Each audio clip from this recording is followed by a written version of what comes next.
ദൈവത്തിൻ്റെ അതിപരിശുദ്ധമായ നാമം മഹത്വപ്പെടുമാറാകട്ടെ. മനോഹരമായ ഈ നല്ല സമയത്തിനായി ദൈവത്തെ ആസ്വദിക്കുന്നു, സ്തോത്രം ചെയ്യുന്നു. സമാഗമന കൂടാരം എന്ന പഠന വിഷയത്തിൻ്റെ 3-ാമത്തെ എപ്പിസോഡിലേക്ക് നിങ്ങളെല്ലാവരെയും ഈ സമയത്ത് സ്വാഗതം ചെയ്യുകയാണ്. നാം കഴിഞ്ഞ 2 എപ്പിസോഡുകളിലായി സമാഗമന കൂടാരത്തിൻ്റെ ഒരു മുഖവുര നമുക്ക് ചിന്തിപ്പാൻ തക്കവണ്ണം ഇടവന്നു. തുടർന്നുള്ള ഈ ക്ലാസ് മുതലുള്ള കാര്യങ്ങളെക്കുറിച്ച് ഈ ദിവസം മുതലുള്ള ക്ലാസ്സുകളിൽ നമുക്കതിൻ്റെ ആഴത്തിലേക്കുള്ള കാര്യം നമുക്ക് പഠിക്കാം. ദൈവം നിങ്ങളെല്ലാവരും അനുഗ്രഹിക്കുമാറാകട്ടെ. നമുക്കൊരു വാക്ക് പ്രാർത്ഥിക്കാം. കരുണയോടെ ഞങ്ങളെ സ്നേഹിക്കുന്ന വാഴ്ത്തപ്പെട്ട സ്വർഗീയനാഥ, മനോഹരമായ ഈ നല്ല സമയത്തിന് കർത്താവിനെ സ്തുതിക്കുന്നു, മഹത്വപ്പെടുന്നു. ഞങ്ങൾ ഇന്ന് മുതൽ ക്ലാസ്സിൻ്റെ ഉള്ളറകളിലേക്ക് പ്രവേശിക്കുകയാണ്. ദൈവത്തിൻ്റെ കൃപ കൂടിയിരിക്കണം. ദൈവത്തിൻ്റെ എല്ലാ കൃപകളും നിറയ്ക്കണമെന്ന് പ്രാർത്ഥിക്കുന്നു. ഞങ്ങൾ പഠിക്കുന്ന ഓരോ കാര്യങ്ങളും ഞങ്ങൾക്കത് ഹൃദയസ്ഥമാക്കുവാനും അങ്ങയുടെ വചനം അനുസരിച്ച് ജീവിപ്പാൻ ഞങ്ങളെ സഹായിക്കണമേ. സകലമാനും മുഖത്തും കർത്താവ് എടുക്കണം. യേശു കർത്താവ് നാം ചോദിക്കുമ്പോൾ ദൈവം ഈ പ്രാർത്ഥന കേൾക്കണമേ. ആമേൻ. ദൈവം നിങ്ങളെല്ലാവരെയും അനുഗ്രഹിക്കട്ടെ. തുടർന്ന് ക്ലാസ്സിലേക്ക് നമുക്ക് പ്രവേശിക്കാം. സമാഗമന കൂടാരം 2 വർഷം കൊണ്ടാണ് നിർമ്മിച്ചതെന്ന് നമുക്ക് കഴിഞ്ഞ എപ്പിസോഡിൽ നമ്മൾ ചിന്തിച്ചുവല്ലോ. ഒപ്പം തന്നെ അവർ ഒരു പുതിയ വർഷവും കൂടെ ആരംഭിച്ചു. ജൂയിഷ് കലണ്ടറിലൂടെയാണ്, അല്ലെങ്കിൽ ജൂയിഷ് കലണ്ടർ എന്ന് പറയുന്ന കലണ്ടറിലൂടെ ഒരു പുതിയ വർഷത്തിലൂടെ അവർ കടന്നുപോയി. അങ്ങനെ ഒരു പുതിയ ജനത അവിടെ ഉടലെടുക്കുകയാണ്. വാസ്തവത്തിൽ ഒരു ശിശു, ഒരു ശൈശവ പ്രായത്തിലുള്ള ഒരു കുഞ്ഞ്, ആ കുഞ്ഞിനെ എങ്ങനെയാണോ തൻ്റെ മാതാപിതാക്കൾ അവനെ ശിക്ഷണത്തിൽ വളർത്തിക്കൊണ്ടുവരാനായിട്ട് ഉദ്ദേശിക്കുന്നത്, അതേപോലെയാണ് വാസ്തവത്തിൽ സമാഗമന കൂടാരത്തിലുള്ള പഠനം എന്ന് പറയുന്നത്. എന്ന് പറഞ്ഞാൽ ഈ കുഞ്ഞ്, അല്ലെങ്കിൽ ഇസ്രായേൽ മക്കളെന്ന് പറയുന്നത് ദൈവത്തെ സംബന്ധിച്ച് അവർ കുഞ്ഞുങ്ങളാണ്, ശിശുക്കളാണ്, കുട്ടികളാണ്. അവർ 400 വർഷക്കാലം മിസ്രൈമിൽ അടിമകളായിരുന്നു. അവർക്കൊരു സ്വന്തമായ ഒരു രാജ്യമില്ല, ഒരു ഭൂമിയില്ല, അവർക്ക് ഒരു നിയമമില്ല, അവർക്ക് എങ്ങനെയാണ് ജീവിക്കണമെന്ന് അവർക്കറിയില്ല, അവർക്ക് ഭക്ഷണക്രമമില്ല, അവരെ വസ്ത്രധാരണത്തിൻ്റെ പ്രവർത്തനത്തിൽ ഒരു നിയമമില്ല.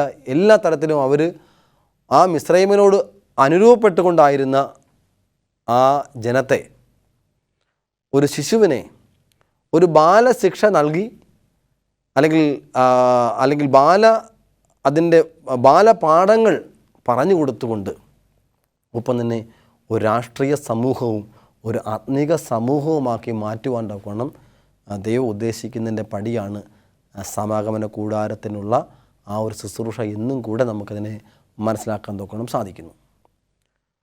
അങ്ങനെ സമാഗമന കൂടാരം ദൈവത്തിൻ്റെ, അല്ലെങ്കിൽ ഞാനവിടെ നടുവിൽ വസിപ്പാൻ അവരെനിക്കൊരു വിശുദ്ധ മന്ദിരം ഉണ്ടാക്കണമെന്ന് പറയുന്നതോടൊപ്പം തന്നെ അവർക്കൊരു ഭൗതികമായ ഒരു രാഷ്ട്രവും ഒപ്പം തന്നെ ഒരു ഭരണഘടനയും അവർക്ക് വേണ്ടതായിട്ടുള്ള എല്ലാ വിധമായ നിയമങ്ങളെല്ലാം ഉൾക്കൊള്ളുന്നതാണ് സമാഗമന കൂടാര ശുശ്രൂഷ എന്ന് കാണുവാൻ സാധിക്കും. എങ്കിൽ പോലും ആ ദൈവത്തിൻ്റെ ആ രക്ഷാപദ്ധതിയുടെ ഫലമായി നമുക്ക് അതിൻ്റെ ഒരു വലിയ സത്യവും നമുക്ക് അതിനകത്ത് കാണുവാൻ സാധിക്കും. അപ്പോൾ ഈ സമാഗമന കൂടാരം അവർ എങ്ങനെയാണ് നിർമ്മിച്ചത്, അല്ലെങ്കിൽ ആ സമാഗമന കൂടാരം നിർമ്മിക്കാനുള്ള സോഴ്സ് അവർക്ക് എവിടെ നിന്ന് കിട്ടി? അതൊരു ചോദ്യചിഹ്നമാണ്. എന്താണ് അവർക്കുണ്ടായിരുന്ന ആ ഒരു അടിസ്ഥാനപരമായിട്ടുള്ള അവരുടെ അല്ലെങ്കിൽ ഉറവിടം, ആ സോഴ്സ്? നമുക്കറിയാം, സമാഗമന കൂടാരം വളരെ വിലപിടിച്ചൊന്നാണ്. ലോകത്തന്നെ ഏറ്റവും അന്നുള്ള വിലപിടിപ്പുള്ള അല്ലെങ്കിൽ ഒരു കെട്ടിടമോ അല്ലെങ്കിൽ പറയുന്ന പോലെ ഒരു സ്ഥാപനം ഉണ്ടെങ്കിൽ അത് സമാഗമന കൂടാരമായിരിക്കും. കാരണം അല്ലെങ്കിൽ താലന്ത് കണക്കിന് സ്വർണങ്ങളാണ് അവിടെ ഉപയോഗപ്പെടുന്നത്. അനേക സുഗന്ധവർഗ്ഗങ്ങൾ, എണ്ണ, ഒലിവ് ഓയിലുകൾ, വസ്ത്രങ്ങളെല്ലാം അവിടെ ആ സമാഗമന കൂടാരത്തിൻ്റെ പണിക്ക് വേണ്ടി ചെലവഴിക്കുകയാണ്. ഇതെവിടെ നിന്നാണ് അവർ കിട്ടിയത്? 4 തരത്തിലാണ് ആ സമാഗമന കൂടാരം നിർമ്മിക്കുവാൻ അവർക്ക് പണം ലഭിച്ചതായിട്ട് നമുക്ക് വിശുദ്ധ വേദപുസ്തകത്തിൽ കാണാൻ സാധിക്കുന്നത്. ഒന്നാമതായി നാം മനസ്സിലാക്കുന്നത് അബ്രഹാം ബഹുസമ്പന്നനായിരുന്നു എന്ന് കാണാൻ സാധിക്കുന്നു. അബ്രഹാം ബഹുസമ്പന്നനായിരുന്നുകൊണ്ട് തന്നെ ആ സ്വത്ത് എല്ലാം തന്നെ അവൻ വ്യാപാരം ചെയ്ത് വീണ്ടും വീണ്ടും വർദ്ധിപ്പിച്ചു. ആ വർദ്ധിച്ച സമ്പാദ്യങ്ങളൊക്കെയും അത് അബ്രഹാം ഇസഹാക്കിന് നൽകിയെന്ന് കാണുവാൻ സാധിക്കുന്നു. ഇസഹാക്ക് വീണ്ടും വ്യാപാരം ചെയ്ത് അതിനെ വർദ്ധിപ്പിച്ച് ആ സമ്പാദ്യമൊക്കെയും യാക്കോബിന് നൽകിയായിട്ട് കാണാൻ സാധിക്കുന്നു.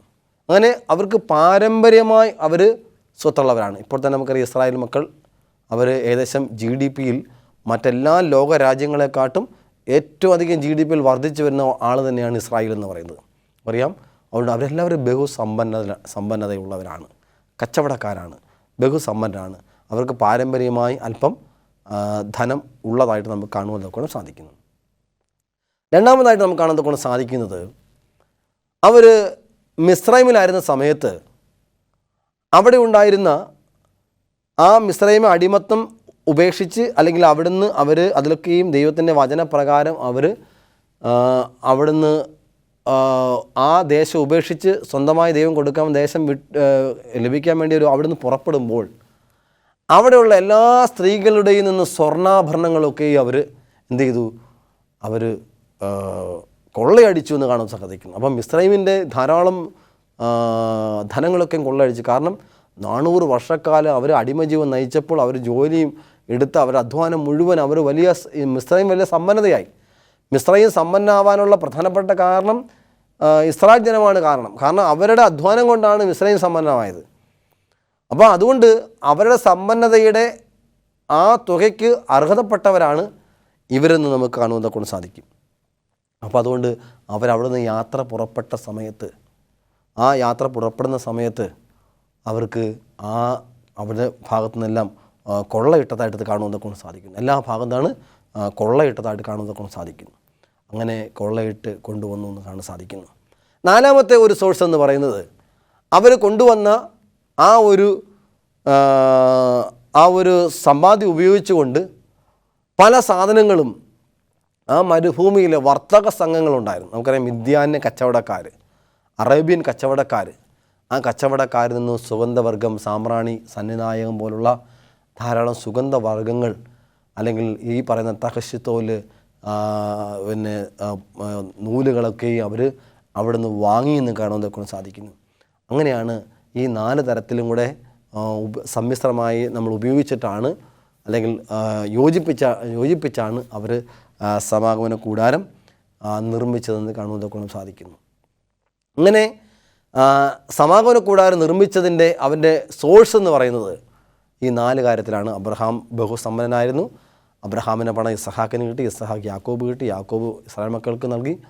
ഒപ്പം തന്നെ അത് കൂടാതെ തന്നെ അവർ മിസ്രൈമിൽ നിന്നപ്പോൾ മിസ്രൈം സമ്പന്നമായി. ആ സമ്പന്നതയിൽ നിന്നും അവരവിടുന്ന് ആ രാജ്യം വിട്ട് പോരുമ്പോൾ അതെല്ലാം തന്നെ അവർ കൊള്ളയിട്ട് കൊണ്ടുവന്നു.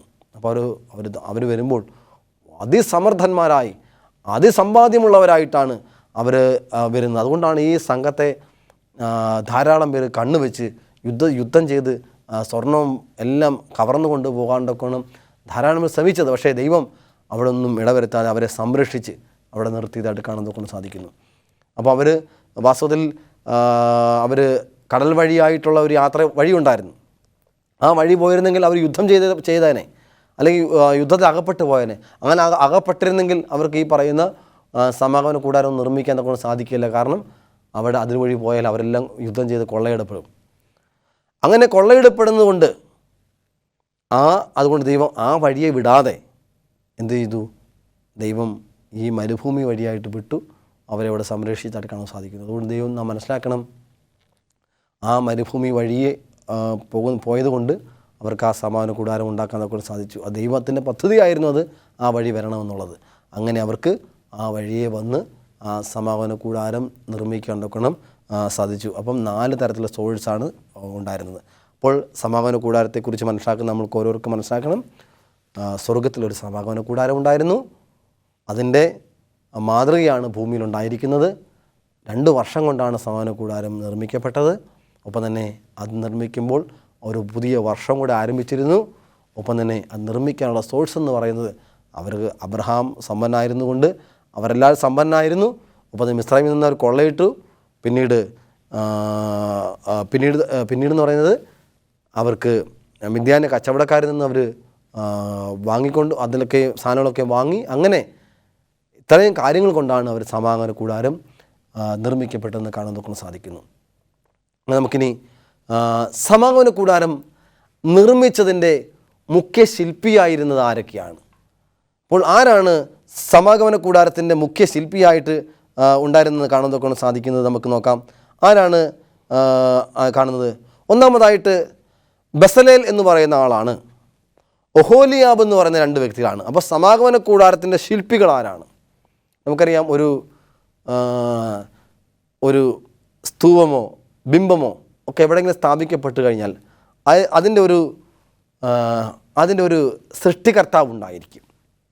അതായത് അതിനെ നിർമ്മിച്ച ഒരു ആശാരി, അല്ലെങ്കിൽ ഒരു മേസ്തിരി, അല്ലെങ്കിൽ ഒരു ഡിസൈൻ ചെയ്ത ആൾ.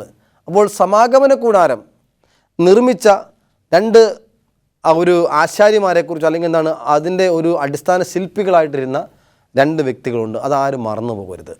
ഈ ഒരു ചോദ്യം പലപ്പോഴും നമുക്ക് മനസ്സിലാക്കാൻ തക്കൊണ്ട് സാധിക്കാതെ പോകുന്ന രണ്ട് പേരുകളാണ്. എപ്പോഴും ഓർക്കണം, സമാഗമന കൂടാരം നിർമ്മിച്ചത് ആരാണെന്ന് ചോദിച്ചാൽ മോശയാണ് സമാഗമന കൂടാരം നിർമ്മിച്ചതെന്ന് പറഞ്ഞാൽ പോലും അതിൻ്റെ ശില്പികൾ ആരായിരുന്നു? രണ്ട് പേര്. എൻ്റെ ശില്പി വളരെ സിമ്പിളായിട്ടാണ് ഞാൻ പഠിപ്പിക്കുന്നത്. അപ്പം രണ്ട് ശില്പികൾ ആരാണ്? ബസലേൽ, ഒഹോലിയാബ്. ഈ രണ്ട് പേരുകൾ മറന്നു പോകരുത്. ബസലേലും ഒഹോലിയാബ് എന്ന് പറയുന്ന രണ്ട് വ്യക്തികൾ. ഈ രണ്ട് വ്യക്തികളുടെ പേര് മറന്നു പോകരുത്. ഈ രണ്ട് വ്യക്തികളാണ് സമാഗമന കൂടാര നിർമ്മാണത്തിൻ്റെ ശില്പികളായിട്ട് പ്രവർത്തിച്ചവർ. കാരണം അവരാണ് എല്ലാം കൊത്തി ഉണ്ടാക്കി ചിത്രത്തൈലൊക്കെയും പിടിപ്പിച്ച് വളരെ മനോഹരമായ രീതിയിൽ മോശ പർവ്വതത്തിന് കണ്ട മാതൃക അവരോട് വിവരിച്ചു കൊടുക്കുമ്പോൾ അവർ അതിനെ ദൈവിക ജ്ഞാനത്താൽ, ആ ദൈവത്തിൻ്റെ ജ്ഞാനം ഉപയോഗിച്ചുകൊണ്ട് അവർ അതിനെ കൊത്തി നിർമ്മിക്കുവാനും അതിനെ തയ്ച്ചെടുക്കുവാനെല്ലാം അവർക്ക് സാമർഥ്യവും ബുദ്ധിയും വിവേകവും ഒക്കെയും നൽകിയത് ആർക്കാണ്? ഈ പറയുന്ന ബസലേലും ഒഹോലിയാബിനുമാണ് ദൈവം ആ ഒരു ജ്ഞാനം നൽകിയതെന്ന് കാണുന്നതൊക്കെ സാധിക്കുന്നു. ആ ബസേൽ ഒഹോലിയാവാണ് ആ സമാഗമന കൂടാര നിർമ്മിതിക്ക് ചുക്കാൻ പിടിച്ചത്. അവരാണ് വാസ്തവത്തിൽ അത് ചെയ്തത്. മോശ പറഞ്ഞു കൊടുത്തതേ ഉള്ളൂ. പക്ഷെ അതേ വാസ്തവത്തിൽ അതൊക്കെയും ചെയ്താരാണ്? അതിന് ദൈവം വരം നൽകി. ആ ദൈവം വരം നൽകിയ പ്രകാരം അതൊക്കെയും നിർമ്മിച്ചത് അവരാണെന്ന് കാണുന്നതൊക്കെ സാധിക്കുന്നു. അവർക്ക് ബുദ്ധിയുണ്ടായിരുന്നു, അറിവ്, സകല കൗശലപ്പണികളും ചെയ്യുവാനുള്ള കഴിവ് എല്ലാം ദൈവം അവർക്ക് ദാനമായിട്ട് നൽകിയെന്ന് കാണുന്നതൊക്കെ സാധിക്കുന്നു. അപ്പം ബസലേലും ഒഹോലിയാബ് എന്ന് പറയുന്ന രണ്ട് വ്യക്തികളാണ് സമാഗമന കൂടാരത്തിൻ്റെ നിർമ്മാണത്തിന് അവർ ചുക്കാൻ പിടിച്ചെന്ന് കാണുന്നതൊക്കെ സാധിക്കുന്നു. പുറപ്പാടിൻ്റെ പുസ്തകം 35-ാമത്തെ അധ്യായം അതിൻ്റെ 33-ാമത്തെ വാക്യം നമുക്കൊന്ന് വായിക്കാം.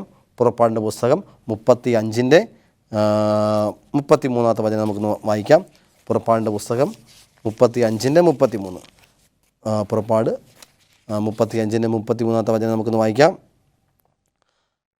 അവൻ ദിവ്യാത്മാവിനാൽ അവനെ ജ്ഞാനവും ബുദ്ധിയും അറിവും സകലവിധ സാമർഥ്യവും കൊണ്ട് നിറച്ചിരുന്നു.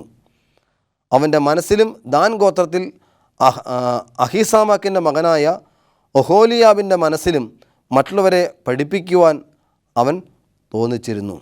കൊത്തുപണിക്കാരൻ്റെയും കൗശലപ്പണിക്കാരൻ്റെയും നീലനൂൽ, ധൂമ്രനൂൽ, ചുവപ്പുനൂൽ, പഞ്ഞുനൂൽ എന്നിവ കൊണ്ട് പണി ചെയ്യുന്ന തയ്യക്കാരൻ്റെയും നെയ്ത്തുകാരൻ്റെയും ഏതുതരം ശില്പപ്പണി ചെയ്യുന്നവരുടെയും കൗശലപ്പണികൾ സങ്കല്പിച്ച് ഉണ്ടാക്കുന്നവരുടെയും സകലവിധ പ്രവൃത്തിയും ചെയ്യുവാൻ അവൻ അവരെ മനസ്സിൽ ജ്ഞാനം കൊണ്ട് നിറച്ചിരിക്കുന്നു. അപ്പോൾ എന്താണ്?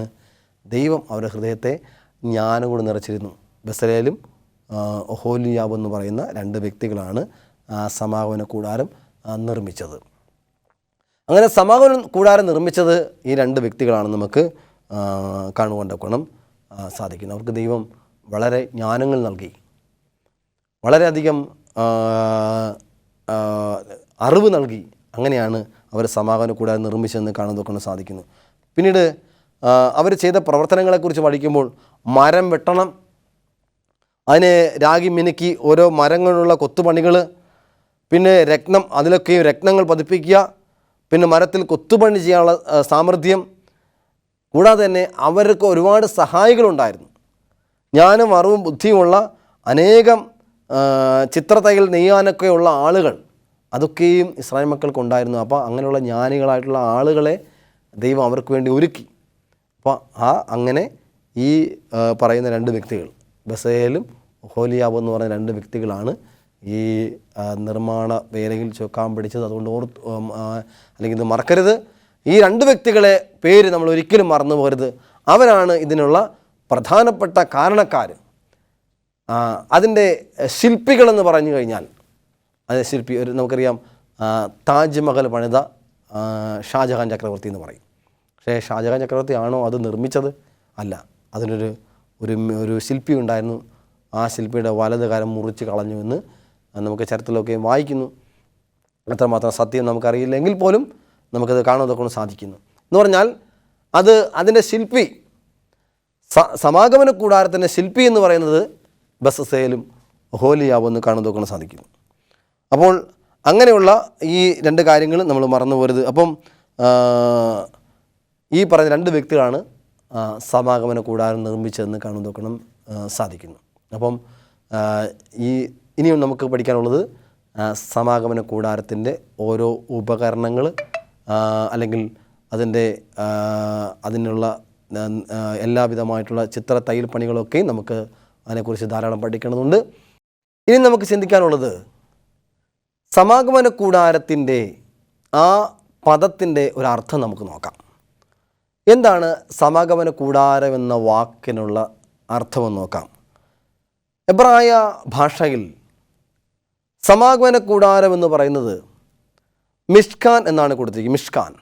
മിഷ്കാൻ എന്ന് പറഞ്ഞാൽ വാസസ്ഥലം എന്നാണ് അർത്ഥം. മിഷ്കാൻ എന്ന് പറഞ്ഞാൽ വാസസ്ഥലം. അപ്പോൾ സമാഗമന കൂടാരം എന്ന പദത്തിൻ്റെ അർത്ഥമെന്ന് പറയുന്നത് വാസസ്ഥലം എന്നാണ്. അതാണ് നമ്മൾ പുറപ്പാടിൻ്റെ പുസ്തകം 25-ാമത്തെ അധ്യായം അതിൻ്റെ 8-ാമത്തെ വാക്യത്തിൽ, ഞാൻ നിങ്ങളുടെ ഇടയിൽ വസിപ്പാൻ നിങ്ങൾ എനിക്കൊരു വിശുദ്ധ മന്ദിരം ഉണ്ടാക്കണം. അപ്പോൾ വാസസ്ഥലം എന്നാണ് മിഷ്കാൻ എന്ന എബ്രായ ഭാഷയുടെ അർത്ഥമെന്ന് കാണുന്നതൊക്കെ കൊണ്ട് സാധിക്കുന്നു. അപ്പോൾ മിഷ്കാൻ വാസസ്ഥലം, സമാഗമന കൂടാരം എന്ന വാക്കിൻ്റെ അർത്ഥമെന്ന് പറയുന്നത് മിഷ്കാനാണ് എന്ന് കാണുന്നതൊക്കെ സാധിക്കുന്നു. അപ്പോൾ ഭൗതികമായ സമാഗമന കൂടാരത്തിൽ അത് മിഷ്കാൻ ആണെന്ന് കാണുന്നതൊക്കെ സാധിക്കും.